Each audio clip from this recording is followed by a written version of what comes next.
മദ്യത്തിനും മയക്കുമരുന്നിനും ലോകത്തിനും അടിമകളായിക്കൊണ്ടിരിക്കുന്ന ഒരു കാലഘട്ടത്തിലാണ് നാം ജീവിക്കുന്നത്.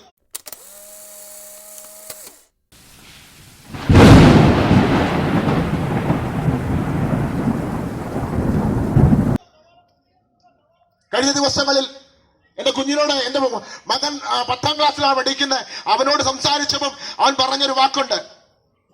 അപ്പൊ എന്റെ കൂടെ പഠിക്കുന്ന, എന്റെ കൂടെ നടന്ന, ഞാൻ ആദ്യം മുതൽ കൂട്ടുകാരായിരുന്ന ഒരു കുഞ്ഞ്, അവനിപ്പോ മയക്കുമരുന്ന് അടിമയാ. അവന് സംസാരിക്കാൻ കഴിയുന്നില്ല. അവനെപ്പോഴും വല്ലാത്ത മൂകതയിലേക്ക് പൊയ്ക്കൊണ്ടിരിക്കുന്നു. അപ്പൊ ഇതൊക്കെ കണ്ടിട്ടും, സ്തോത്രം,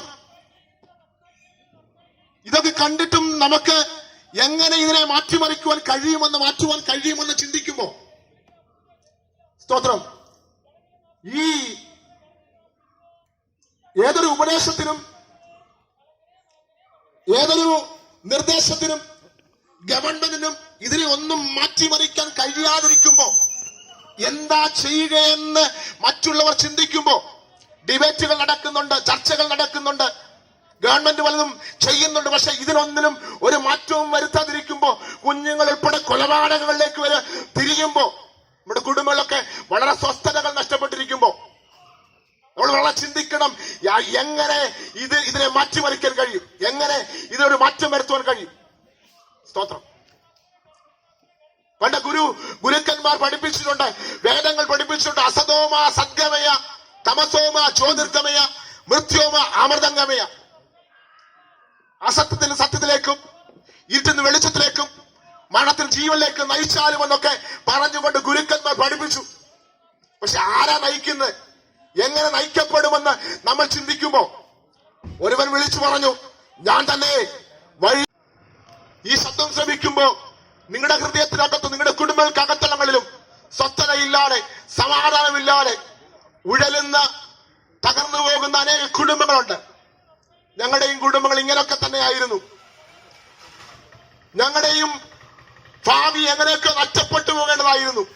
ഞങ്ങളും മദ്യത്തിനും മയക്കുമരുന്നും ഒക്കെ അടിമപ്പെട്ടു പോകേണ്ടതായിരുന്നു. അതിലൊക്കെ തിരിയേണ്ട കാലഘട്ടത്തിലാണ് ഈ യേശുവിനെ അറിയുവാനും യേശുവിനെ സ്നേഹം മനസ്സിലാക്കുവാനും ഞങ്ങൾക്കിടയായിത്തീർന്നത്. സ്തോത്രം. എന്തുകൊണ്ട് യേശു? സ്തോത്രം. മറ്റാരെയും സമീപിച്ചാൽ ഇതിനൊരു മാറ്റം വരത്തില്ലേ എന്ന് നമ്മൾ ചിന്തിക്കുമ്പോ, സ്തോത്രം, മാറ്റം വരുത്തുവാൻ കഴിയുന്ന ഒരുവൻ ഉള്ളത് യേശുവാണെന്ന് ഞങ്ങൾക്ക് ഉറപ്പോടെ വിളിച്ചു പറയാൻ കഴിയുന്ന ഒരു കാര്യം വചനം ബൈബിൾ പറയുന്നു. മറ്റൊരുത്തനും രക്ഷയില്ല, നാം രക്ഷിക്കപ്പെടുവാൻ ഭൂലോകത്തിൽ വേറൊരു നാമവും ഇല്ലെന്ന് തിരുവചനം വ്യക്തമായി വിളിച്ചു പറയുക. കാരണം പാപമില്ലാതെ ജനിക്കപ്പെട്ടവൻ, പാപമില്ലാതെ ജീവിക്കപ്പെട്ടവൻ, പാപമില്ലാതെ മരിക്കപ്പെട്ടവൻ മാത്രമല്ല, അവൻ ഉയർത്തെഴുന്നേറ്റവനും കൂടെ എന്ന് ദൈവമെന്ന് തെളിയിച്ചുകൊണ്ട് മുന്നോട്ട് പോയെങ്കിൽ, ഇന്ന് മുതൽ ഈ ശബ്ദം ശ്രമിക്കുന്ന പ്രിയപ്പെട്ടവരെ നിങ്ങളോട് ഞങ്ങൾ അറിയിക്കുന്നു, അവനല്ലാതെ വേറൊരു ദൈവത്തെ ഞങ്ങൾക്ക് ഉയർത്തുവാനില്ല. സ്തോത്രം.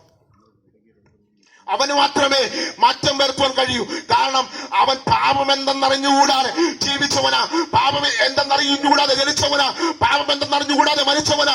അവൻ ദൈവമെന്ന് തെളിയിച്ചുകൊണ്ട് ഉയർത്തെഴുന്നേറ്റ് സ്വർഗത്തിലേക്ക് കരേറിപ്പോയി എന്ന് തിരുവചനം വിളിച്ചു പറയുമ്പോ, ഈ ഞങ്ങൾക്ക് മാറ്റം തന്ന, ഞങ്ങൾക്കൊരു ജീവിതത്തിന് മാറ്റം തന്ന, ഞങ്ങളുടെ പാപ ചിന്തകൾ ഞങ്ങളെ വിടുവിച്ച ആ ദൈവത്തെ ഇന്ന് പകൽ ഞങ്ങൾ നിങ്ങളെ പരിചയപ്പെടുത്തുകയാ.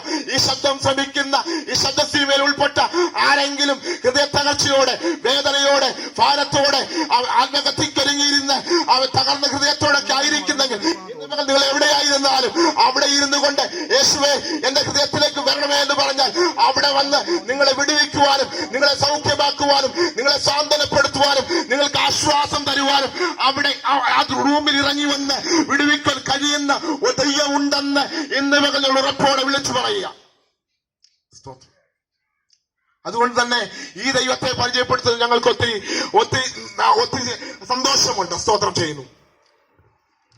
ഇന്ന് മുതൽ ഈ ശബ്ദം ശ്രമിക്കുന്ന എല്ലാ പ്രിയപ്പെട്ടവരെയും ഈ രക്ഷയിലേക്ക് ഞങ്ങൾ സ്വാഗതം ചെയ്യുകയാണ്. ശിക്ഷയിൽ നിന്നുള്ള വിടുതലാണ് രക്ഷ. നിങ്ങൾ ചോദിക്കും, എന്തുകൊണ്ട് ബൈബിൾ പറയുന്നു, മനുഷ്യനായി പിറന്നവരെല്ലാം പാപത്തിൽ ജനിച്ചു. ജനിച്ച മനുഷ്യരെല്ലാം പാപത്തിലാണ് ജനിച്ചിരിക്കുന്നത്. എന്താ പാപം? എന്താണ് പാപം? പാപത്തിനാണ് ശിക്ഷയുള്ളതെന്ന് ബൈബിൾ വിളിച്ചു പറയുന്നു. അരുത് എന്ന്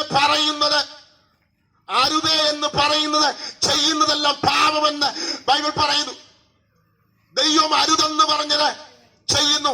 നമ്മുടെ തലമുറകളോട് അരുതെന്ന് പറയുന്നതെല്ലാം തെറ്റെന്ന് നമ്മൾ നിരൂപിക്കുന്നുവെങ്കിൽ നമ്മുടെ ജീവിതത്തിലും അരുതെന്ന് നമ്മുടെ ഹൃദയം പറയുമ്പോഴും നമുക്ക് അതിലേക്ക് തന്നെ കടക്കുവാൻ പ്രേരണയുണ്ടെങ്കിൽ, മദ്യപിക്കരുതെന്ന് നമ്മുടെ ഉള്ളിൽ ചിന്തകളുണ്ട്, പുകവലിക്കരുതെന്ന് ചിന്തകളുണ്ട്, പുകവലിയുടെ പാക്കറ്റിന്റെ ഫ്രണ്ടിൽ തന്നെ എഴുതി വെച്ചിട്ടുണ്ട്, പുകവലിക്കുന്നത് ആരോഗ്യത്തിന് ഹാനികരമാണ്, മദ്യപിക്കുന്നവരെടുക്കുന്ന മദ്യപാനത്തിന്റെ കുപ്പിക്ക് ഫ്രണ്ടിൽ എഴുതി വെച്ചിട്ടുണ്ട്, മദ്യപാനം ആരോഗ്യത്തിന് ഹാനികരമാണ്.